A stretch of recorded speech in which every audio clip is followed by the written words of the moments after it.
আজ আমাদের এখানে বিপত্তারিণী পুজো, তাই আমি বাড়ির লুচিগুলো বানিয়ে নিচ্ছি। বিপত্তারিণীর জন্য 13টা লুচি চাই, 13টা কুলারও চাই, আর 13 টুকরো সুজি চাই। তো সেগুলো বানিয়ে নিচ্ছি। আর তার সঙ্গে আমার দামোদরেরও বানাচ্ছি, আর আমার বাড়িতে তো গোপাল আছে, তার জন্য তো বানাতেই হবে। তো লুচিগুলো দেখুন কি সুন্দরভাবে ফুলছে।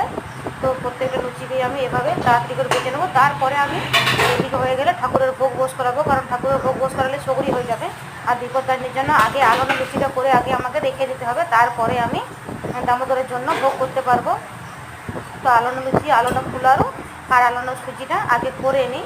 তো লুচি কিন্তু অনেকগুলোই করতে হবে, কম লুচি না। 13টা তো বিপত্তারিণী লাগবে, বাদ বাকি লাগবে। আর আমি সবাইকার করতে পারবো না, ওটা শ্বশুর শাশুড়িকে দায়িত্ব দেওয়া আছে, তো তিনি করবেন সব কিছু।